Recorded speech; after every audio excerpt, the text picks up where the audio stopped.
Welcome to the PulpMX Classic Commentary. I'm Steve Mathis, your host. With me today is Jason Thomas. Jason Thomas. The race we picked for you, 94 Gatorback. Did you really not know what my name was, or were you just waiting? No, for I me was to waiting say for you to say it. And there's your name right there. Oh, got it. Thanks for doing this, JT. Appreciate it. Now, 94 Gainesville. There's McGrath getting interviewed. He's obviously the man at this point. You know Gainesville well. I do. Grew up there. Florida. Yeah. Well, I grew up in Gainesville, right outside of Gainesville. So this is truly my home race. Oh, really? Yeah. Oh, I didn't even know that about you. So, a lot of laps?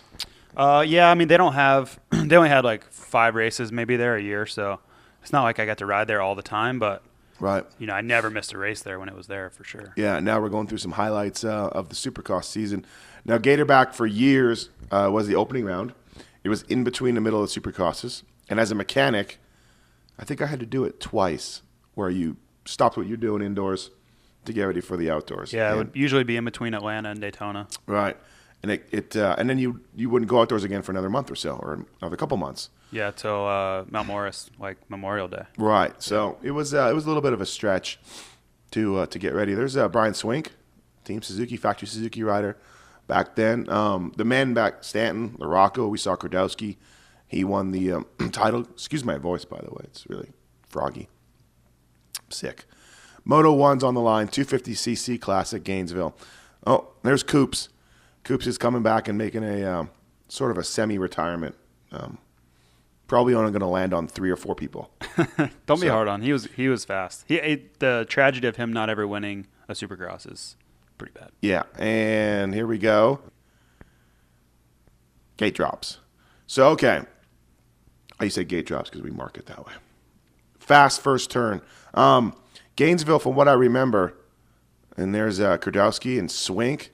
Gainesville, from what I remember, the top was actually kind of sandy, wasn't it? Yeah. And then you went in and out of a gator pit. It was actually more in the bottom was sandy. Oh. Like I said. It was more like this section over here was sandy, and then kind of the back Right. where they're headed, towards the direction they're headed now, was all rock hard and like Look at that. lime rock almost. Did you like it as a track? Right. To me, it doesn't look like much fun.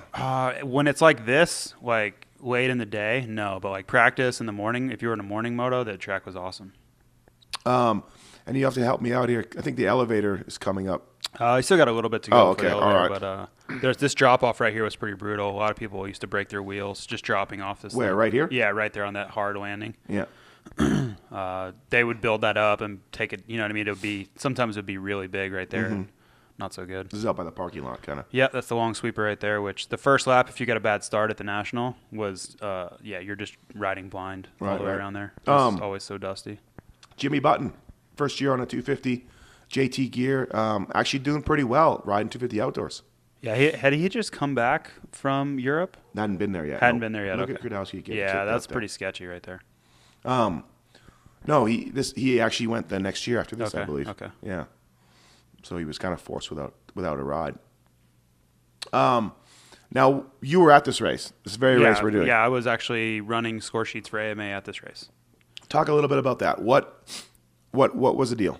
Just my mom was scoring. She scored like my whole life and still does. So it just was, I got to be right on the track and make, they'd pay me a little bit or whatever. So I had nothing else to do.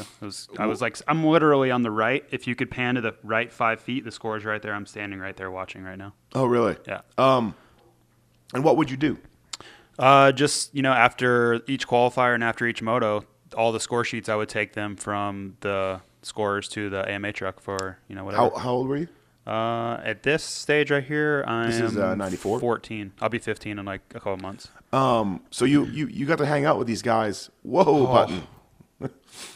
You got to hang out with these guys. Not hang out, but I was around them for sure. I mean, I always got to talk to them at like sign up and stuff. I would always, get a jersey or whatever. So.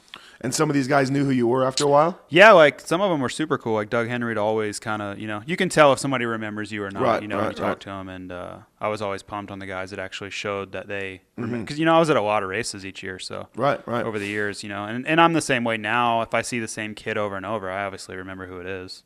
And, we were watching 1990 Atlanta Supercross, and there you were going ape shit on the sidelines for RJ. Yeah. Yeah, for sure. That's I mean, hilarious. It's been, my mom has pictures of her pregnant with me scoring in Atlanta in '79. So, Wow. yeah, Yeah. it's pretty much bred into me. This stuff. What's hilarious is that, okay, so this is a battle for the lead, or it might be for second or third, but Yeah, I think Swink's out front. Swink's out front, which is amazing. Swink. Well, Swink had moved to Florida by this time, and I would see him all the time practicing. We'd be at the same tracks a lot, and so he was really prepared for this race. He had ridden all the Gold Cups and stuff leading up to this, just to try to, win this first national. Obviously, he had put in a lot of laps here, so everyone that was kind of from Florida knew he was going to be really strong here this day. Oh, really? Yeah. Oh, interesting. Because he never was that good again the rest of the season. Well, yeah, I think he just put kind of all his eggs in one basket for this race. He was really determined to win this race.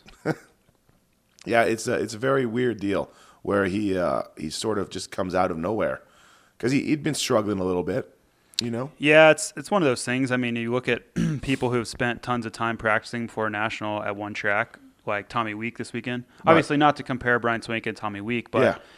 you get confidence, you get the lines, you get all these things, and just when the day comes, you're more ready than everybody. Yeah, because I imagine, I wasn't on the circuit then, but watching Brian Swink take it to Gradowski and Larocco and Stanton and McGrath was like, wow. Yeah, but Swink was already a proven kind of guy. Like, he had that talent and that ability. If you put the confidence in his head and all things align, he can beat anybody. So That's true.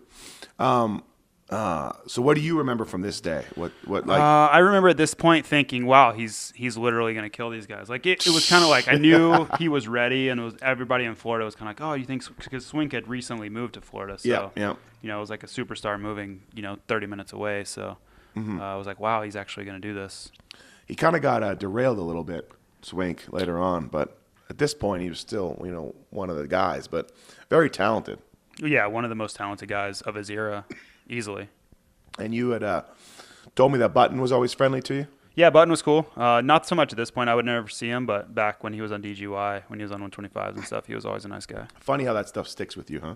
Well, yeah, and especially as, I was fortunate enough to race pro and become friends, legitimate friends with a lot of these guys. And just gives you a different perspective. I remember when I was a little kid talking to these guys, and now, it's like a different relationship, but it's pretty cool to look back at. This was the section, the finish line, the famous shot of Keogh jumping over MC, too. You were probably there that day, too. Yeah, I was. I remember watching that. I was jumping up and down. Well, I was obviously hoping for McGrath to make the pass just because he was Jeremy McGrath. Right. But it was just such an awesome race. Why do you think, and here we are, we're watching Gradowski eat up Button, which, probably was legit back then. Like, Gradowski and Larocco were that was a matter of time, him passing Button. Right, that's what I was kind of getting. Do you think that if Swink had been on a different bike besides that Suzuki at this junction of his career, like say he went to factory Honda, like McGrath did, does his career turn out differently? I think so, yeah. He believes so anyways. He told me that. Yeah. He thinks that he took the money at Suzuki, should have stayed with Peak another year, right, and then maybe gone to the factory Honda truck after that. But I don't think that Suzuki was on par equipment-wise at this point. Right. One thing about this track, it's rough. It is rough. I mean, the dirt was so hard there that it got their biggest square edge bumps, kind of like how Hangtown used to be. Right. Where it was like ledges in the dirt, it was like just look asphalt. Yeah. Yeah, this stuff's not too rough. I mean, this is all sand. This is pretty basic, like no big deal. The stuff where it gets rough is like where Kajowski almost crashed the first lap. Mm-hmm. You're just dealing with like literally like curbs. Square edges. Yeah, the bikes just can't soak up. Yeah. You ever think there's any hope for the Nationals ever going back to Gainesville?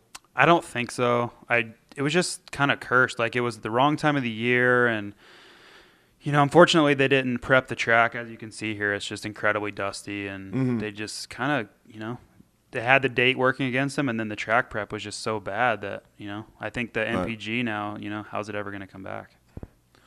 There's just places like Texas and all these places that are in line for it. I just don't see how it's going to happen. Now here's 4th and 5th, which is Cliff Palmer and Dubach going at it. So a little bit of no Jeremy. We don't see. This is MC's first year in the 250s, number 2. He would go on to win it in, I think, the next year, 95. Right. Yeah, when he was number 3. Yeah. Right. But at this point, he wasn't really an outdoor warrior, and we don't see him much in this show. We do see Swink in that hideous UFO gear, though. Yeah, I mean, I don't really know. Red Dog was wearing UFO this year, I think. 94. I don't He know. was wearing UFO. Was he wearing UFO? Maybe. Yeah. Maybe around this time anyway. If Right. it wasn't 94, but Yeah. But obviously they had a bigger presence than they do now. yeah. Did you were you race nationals at Gainesville? I did. Well, the last one was my first one. Which So it was was the like last the one? Sayonara was my debut. 97. That was the last one? Yeah. Oh, I thought we went back there in 98. No. There's the elevator. Yeah. Which at one time was very difficult. It was Correct? huge.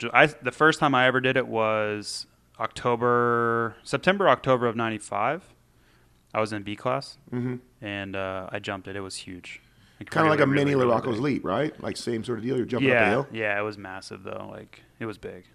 It really was. But like, it got easy. What happened? It got easier. Well, they just made it easier. Oh. I mean, people were literally like the next year at the National in 95, people were killing themselves on this jump. Like Jimmy Button, Dowd, those guys just grenaded themselves up over the top. There's a photo of Dowd going through the air. Yeah. So, I mean, they obviously just kind of knocked Right. it down. And then it got to the point where the B got, like, I was jumping it, and then it just got progressively easier. They didn't want people hurting themselves on it. Weird how they got a tabletop there where the guys aren't clearing it. And right there, they're slamming up against. I mean, like, that's how you see older tracks. There's not a lot of them. I don't know. Nowadays, you just doubles. And Yeah, triples I think you would jump stuff like that on that now. You'd find a way to jump it. The bikes are so much better. Oh, there's Mike LaRocco Sr. Not happy right now. Did you ever hear the story about Mike LaRocco Sr. at Salt Lake this year with the whoops? No. That's a great story. Yeah. Chad Reed, Wyndham, myself, everyone track walk. Yeah. Whoops are enormous. Do you remember Salt Lake whoops this year? Like Ryan and Bill Poto After the and right? Chad After battling. the right-hander, after yeah. left. James crashed on the left. And Oh, then yeah. Big yeah. whoops. Yeah. We're all standing in the whoops, and there was a massive gap in between a couple of them. Yeah, that's right. Yeah. And everyone's just kind of like, what are they thinking? You know, we're not going to be able to do this, Right. whatever. And Michael Rocco, above everyone, tells Chad and Wyndham, you guys just need to learn how to ride as serious as you possibly can, and just walks off. And everyone's just like in disbelief. It was pretty awesome. Oh, really? Yeah. That would have been awesome. Well, here's his son, Junior, putting the heat on Swink last lap. And if I was, look at how close he got. Ooh. Oh, Swinkster.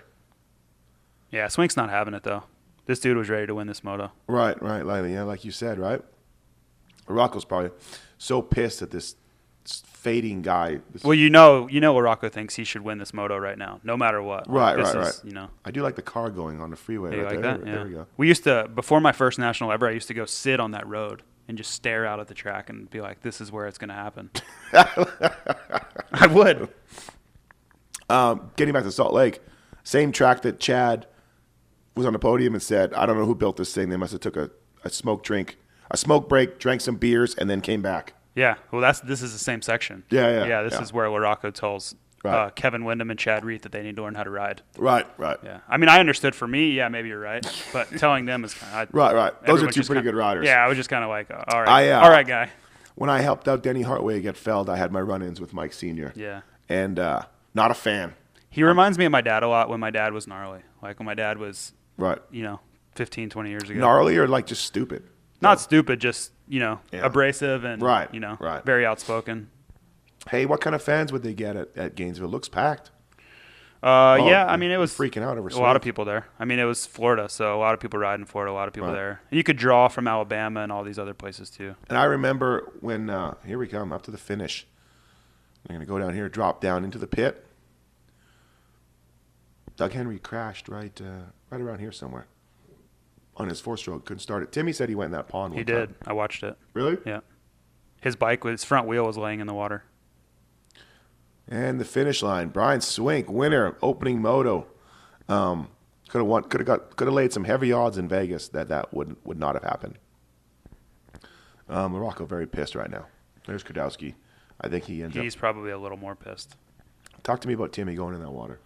He just yard sailed on that jump and right in that tabletop. Yeah, just kind of like ass over tea kettle, and it was actually pretty scary because if you KO yourself into that water, that's a long way for somebody to get before you could drown or something bad happens, So I just remember seeing a crash and then the bike front wheel laying in the water. Now, was it a national?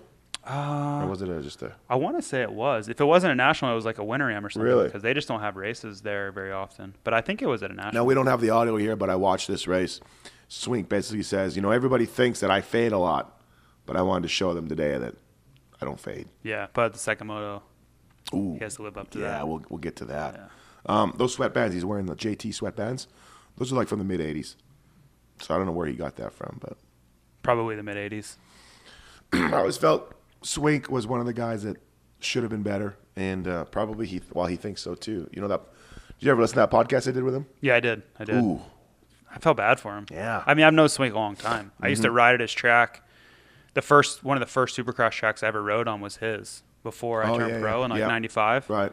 So Was he cool to you? he was really cool to me. You're just some B rider. Well, yeah, like Win Kern was friends with him, and I was riding for Win, and he was like, "Hey, I got this kid, let him ride out there, help him out, whatever." He was super cool to me. I mean, I was like jumping the triples and stuff on like my 125 and just a B rider. So obviously, I think he was like, "Wow, this kid's all right, Right. whatever. He might do all Yeah, right." and he was. He was a big superstar, sort of at that time. Yeah, no, he was on Honda Troy then. I was just in awe. Yeah, I'm like, oh my god, Brian Swink, So it was like, he's like, all right, you need to backflip off this triple. I was probably going to try Do it, yeah. So. Mike Rudowski, nice guy, very underrated.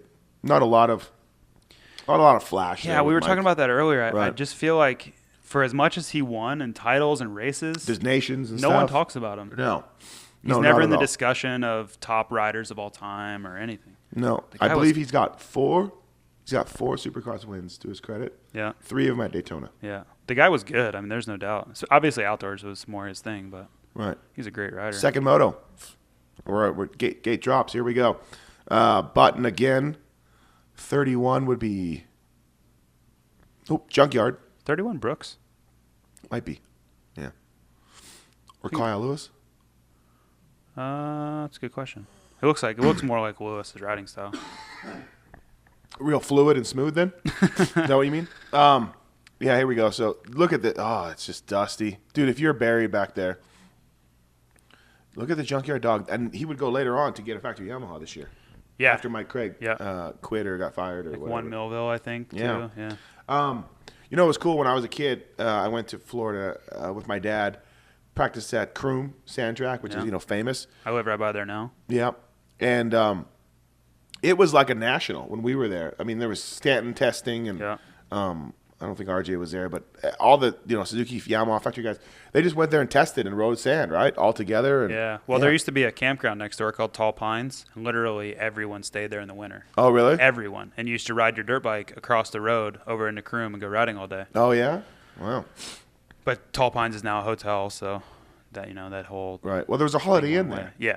Yeah, but that used to be the spot. Like Tall Pines, you can ask any kid, from Robbie Skaggs to Robbie Raynard to Ricky Carmichael to anybody. Yeah. That was where you stayed. Travis Pastrana. I mean, You just camped out everybody. Yeah. Swink is just on fire at this point. Look at that. Yeah. Yeah, he's making some moves.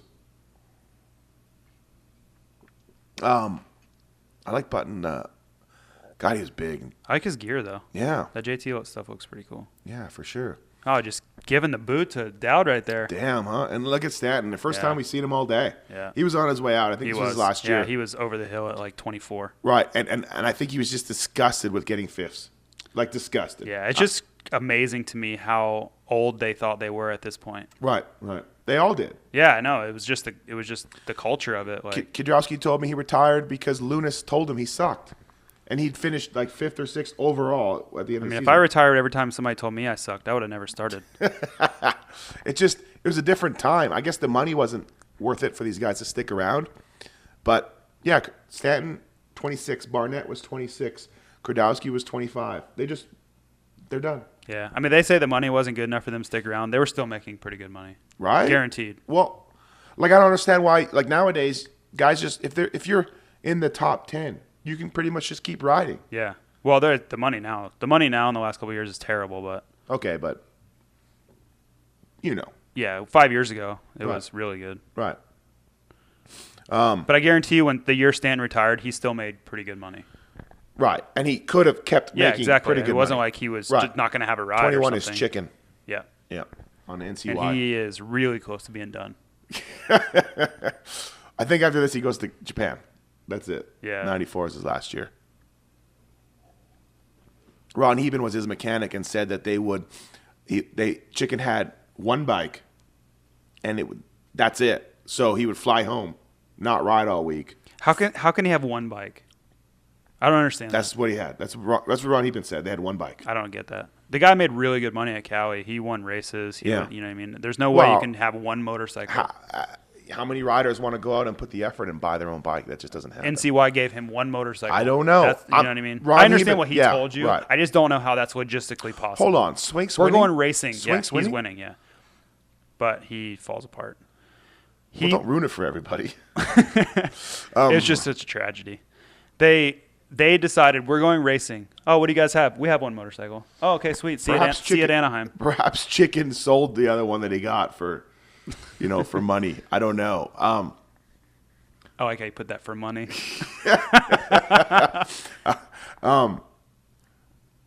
See, I don't remember Swink ever. Maybe we're watching. Maybe this is a new one where Swink wins, because I don't ever remember him winning the second moto ever. But clearly he is. And we don't know who 31 is yet. It's got to be Lewis. It said it on the screen. We probably just weren't paying attention. Could be Brooks. Could be Lewis. If it's not either one of those, we're going to look like complete idiots. But that happens to me daily. Yeah. He's on it. And then Button. It's like a new. Where's Stanton? Where's McGrath? Where's Kurtowski? Where's Larocco? These guys are all in the back right now. Yeah. You know what the funny thing about this to me is watching this is you don't see the panic sprint at the beginning that you used to see, or you see now. Mm-hmm.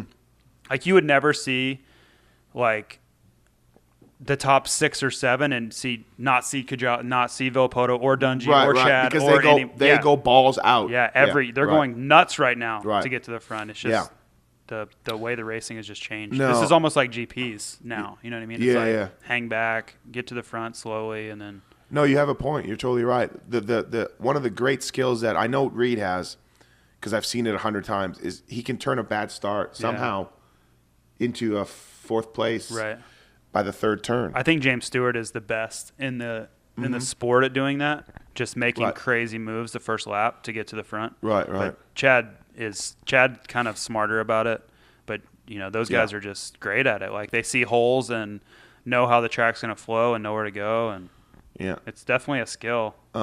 It's something I don't think it's something they were born with. Not jumping the elevator is not a good move. I think it's something they learned. Oh yeah, that's one man down on the elevator.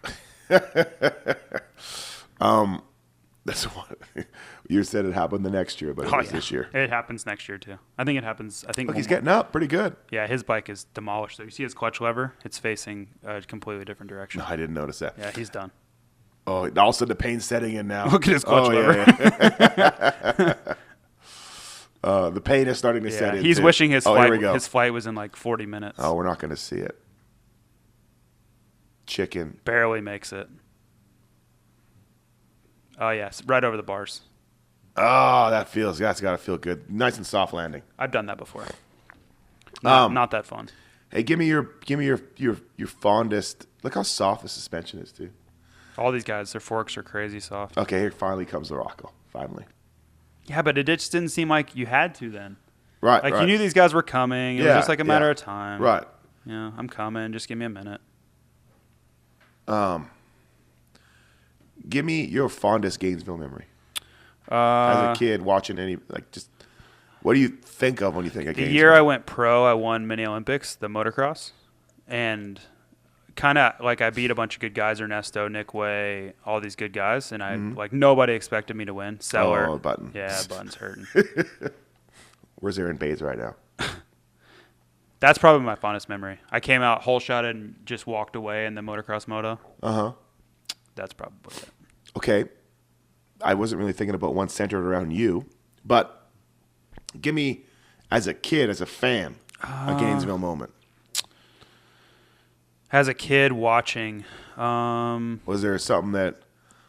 I don't know. There was just so many races. Nothing ever, I didn't have any one day where I was like, oh my God, this is the greatest day ever. Yeah. You weren't freaking out or nothing. When Ricky won the national there the first year. 97? Yeah, that was pretty cool because I'd grown up racing against him and kind of was like, wow, this guy, you know what I mean? Like, no. It was his home track. He got lucky. Yeah, it was never going to happen. No, that was the top for sure. Yeah. But it would just kind of gave me a thought like, wow, you know what I mean? Right. Like, these guys are beatable. I was never as good as Ricky, even as amateur, but I grew up with him and I raced against him every weekend. So it was like, You're like, wow, that guy that only finished, that I can see at the finish. Yeah. Just won a national. Just won a national. Yeah. Right, yeah. Yeah, that's probably good. No, they're not jumping the elevator anymore. Probably saw a button. Yeah, well, you had to do all the way around the outside, so if you didn't get that line, you weren't doing it. Like, Stan went up the inside, you couldn't make it. Stan's just disgusted with himself right now. Just wants to just pull off. Yeah. He's actually... He was never friendly to you, huh? As a kid? When I was a kid, no. Right. He was just so, like, intense, even after the race or He before. bit my head off at Millville and asked him for a jersey. Oh, what's this guy doing? This guy's shifting with his hand. Not really sure what's going on there. We'll find out, but we don't have audio. But what about the mechanics? Like, there's just all these mechanics you've never seen before. You know what I mean? Yeah, probably a good point. I don't know who any of these guys are. Well, there's Shane Nally there was Kudowski's guy. Yeah, I remember him. He's been around for a while. I remember Shane Nally and, like, there's guys, Berluti and whoever, but a lot of these guys, I don't know who they are. No, yeah, you're right. I just had a good... What were we just talking about before that? Stanton. Stanton, just being bitter. But turns out he's one of the coolest guys out He is. there. Just so cool, like right? funny and mellow. And he's like an awesome dude. Yeah. Oh, we'll never know who 31 was because we weren't paying attention. It's going to be neither of those guys that know it. Yeah, no, for sure. I wonder... Swink. It's going to be somebody that I'm going to feel really bad for not giving him a lot of credit for running top 5 like this whole moto. On a privateer bike. Yeah. And Swink is suffering right now? He's hurting, for sure. Yeah. So you had to take this outside to make the jump, and Matasevich said, no, you're not jumping it. Sorry. 2 iron workers, warriors of moto, Chicken and Swink going at it for the lead. This is just a battle of wills right now. 2 guys that were never known for their incredible outdoor fortitude. Yeah. That's pretty surprising because the first national, it's usually tough to be this ready. I don't know who has uglier gear, by the way, Swink or Chicken. It's a toss-up. I actually didn't mind that extreme stuff back then. Right. The guys are bunched up right now. We got Swink, Chicken, Dowd is right there, and then LaRocco's right there. And actually what's weird is pretty much Chicken and Dowd are full privateers. NCY and Boysen. Yeah. So, I mean, it's just a sign of the time, I guess. You just never usually had that where the factory guys would get beat down so much. Honda guys, not even inside. No. No, clearly not a good day. Cliff White and just beating things with his wrench at the truck. Yeah, no doubt. Do you remember the old Nationals, too? As a mechanic, you have to be there like Saturday morning at like 5 in the morning to park. Yeah. Ugh. Well, just the weekends back then in general were so long. I know. Friday, you had practice, and Saturday was nothing but tech, and then Sunday was the race, and then get home Monday. It was just like, then you're back there on Thursday. Just a lot longer. There was a time where Friday was practice and then nothing on Saturday, right? Yeah, just tech. Yeah. Or golf if you were a rider. Yeah, exactly. If you're a mechanic, you just sat in a parking lot. And it seemed like all the riders got hammered on Friday night together because they had all day Saturday to recover. Or maybe I just hung around Ferry and Swink and these guys too much. Yeah, I think that so. Was their I don't remember that was their program. Well, that was their program? Yeah. Really? Oh, yeah. That's disappointing to hear. I heard so many Chili's and, like, Bennigan stories on Friday nights. Just blacked out. Wake up at noon on Saturday, go play golf. It's like, oh, God, just hurting. And then, rest all day, water, and then you're good to go on Sunday. Not our motocross heroes. No, don't tell us that. Would never that. happen. Don't tell us that. Here's Dowd setting up Chicken. Swink is... I think LaRocco got Swink. Yeah, he's behind them. Yeah. These guys already. He's struggling. So it looks like The Rock is poised for the overall in the day. I don't know, man. This track, I mean, if the 2011 national riders signed up to ride this track right now, there would be a riot. On this track? Right. Specifically, That's what I'm saying. It wouldn't go well. There would be a riot. Yeah. Right now. This is not prepped. There's somebody's box fan leaving. Somebody's days over. Dusty. It's not safe. I mean, it's not. There's nothing good about it. It's not like, oh, you guys are whiners. I mean, this isn't good. What's good about this? Well, what's good is LaRocco just went into second. Well, this is a matter of time. I think LaRocco's coming to the front. You don't think Chicken's gonna hold on? I don't think so. Probably I should know better. Chicken was a Now Gainesville, right master now. of stamina. Stamina. Gainesville, right now, 2011, still going strong. Win Kern owns it.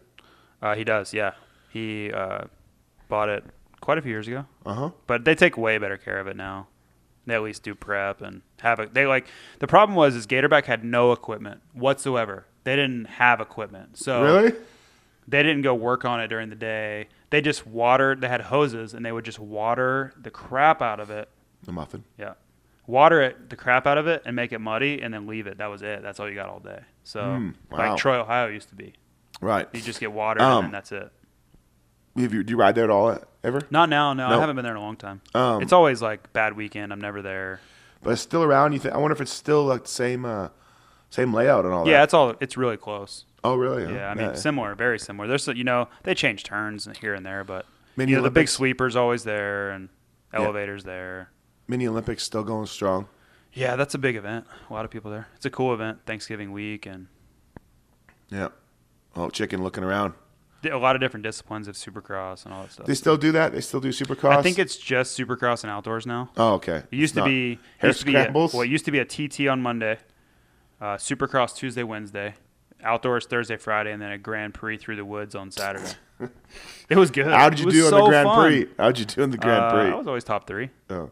It was good. It was so much fun. Was it? Yeah. Yeah? And what about the TT? Where was the TT course? It was on the Supercross track, but it was just all flat turns. There was no jumps at all. Really? Yeah. I don't know. See how that's fun. It was. It wasn't so much that this race was fun, but changing disciplines over and over is like Right. hitting the reset button if you had a bad day or something, Right, and then right. like having a grand champion for the whole week. It was just cool. Like it was different. You don't. Did do you that ever win anywhere any of those else. prizes? I won. I won a bunch of races. I'm trying to think if I ever won overall for the week. Like a boot or a pipe or a I never. goggle? No, Okay. because you had to like dominate Oh, you to did? get those things. Yeah. Like Ryan Morris, Steve Mathis, Super Team? Right. Like to get the bronze boot or anything, you had to beat all the other big bike classes. You had to have the best contact score. there. Down in Chicken. Oh, yeah, these guys are going. Look for at it. Chicken go to the outside. He's so tired. He's like, oh, I'm just going to go all the way out there. This F guy's out of here. But where's McGrath? Where's Emig? Where's Stanton? Where's all these guys? Yeah, Emig was a 250 guy by then. Yeah. Must have been hurt. And where all these guys are. Kudrowski? Haven't seen Yeah, I him. mean, at least we saw him a little bit in the first moto. Yeah. No, you're right. Kind of a weird deal. McGrath? Oh, guy. Coops. He's out of race, but he's still having a good time. No doubt. Probably only landed on a couple people this moto. He's going to go out and pancake Yeah. over a few jumps. Yeah, he poor Coops. Did a podcast with him. Very, very upset the way Suzuki treated him. Oh, really? Yeah. And it sounded shitty, too, what they did. They basically, forced him out after he won him a title and all this stuff. That's not a cool way to do it. Political. Yeah, very political. But, and I'm also guessing LaRocco wasn't a real friendly guy to you as a kid either. He was very serious. I just stayed away from him. Hey, here comes Stanton. There we go. He's just not happy, though. I think this year at Red Buddy announces he's done at the end of the year. Number 5. Yeah, he was a vegetarian at this point, too, right? He had quit eating meat at this point, I think. I don't think that kind of hurt him. Oh, I agree. He was super skinny. The Yeah. jersey just hung off him, and he admits it now. Yeah. Not that it's Excuse not me, a healthy sneezing. lifestyle, just to do this sport, it's probably pretty tough. Yeah, no, he went from like a linebacker to nothing, you And know? you could see the difference in his riding, too. Yeah, Like, he has nothing at the end of this moto right now compared to how he used to be. yeah. Yeah, he's a skinny dude. But I wonder why, on like that double, some guys are jumping it, some guys aren't. Like, it's kind of a weird It was deal. sketchy. Was it? Yeah. I mean, they had that double for a long time. It was really sketchy. I've seen some really big crashes off that double. It's so high speed. Yeah. It was high speed, and it headed right for the grandstands. So if you crashed, your bike flipped into the grandstands. What do you mean it headed right for the, like? No, I've seen motorcycles land in those stands. Like sitting there, like Yeah. one wheel on one seat, another wheel on another. Good times. Yeah. Oh, that's funny. Here we go. Getting near the end here. Final lap. See, Finally, Kudrowski. I guess just eventually Yeah, the it's guys. like, we'll get there. Yeah, we'll see you. It's 35 minutes. Go ahead, chicken. Yeah. Go ahead, Swink. We're good. Yeah, I'm gonna chill out here. I might grab a water, but I'll be there at some point. Yeah. That's funny. Yeah, I don't know. I don't even remember Chicken doing this well at all outdoors this year on NCUI bike. I don't even. If someone had put a gun to my head, I would have said no way Chicken ever ran up front that year. Yeah, but it looks like he did. Kind of surprising, right? Isn't it? Yeah, I don't know. Kind of weird back then. Like we there's more parity in the sport. I think even in the mid '90s than there was now. Yeah. I mean, now, come on, there's no chance of these dudes winning races if you're not one of the big. You know who the top four is. You know the top four guys are pretty much, at least top three are pretty much guaranteed right now. Right? Well, look at that dust. A nice elevator. Good move. I don't know. And it's kind of weird too. Oh. Come on, Kudrowski. How do you crash there? Coming up a face. Yeah. He must have slid out and up the face or something. I don't know what he did there. Yeah, but here's your overall winner on the day, folks. Still crashed on the elevator, though. Yeah, still counts. Does that count? LaRocco's going to win the overall with a 2-1 finish, which is probably pretty. Look at how concrete that is. That rock quarry is pretty cool, huh? Like pretty unique. That huge lake back there. Yeah, yeah. If you walk around up on where the pits are, there's another quarry over there. And there's a bunch all around there. Like if you saw a picture from like a helicopter, they're all over. Oh, they are? Yeah. Good ride for Dowd. Yeah, that's pretty solid. Yeah, good ride. Well, that's been the Gainesville 1994 250 class classic commentary. More information about Gainesville than probably anybody ever wants. But hey, whatever. I've been Steve Mathis, and This is Jason Thomas. Jason Thomas. Thanks for listening, and we'll see you next time.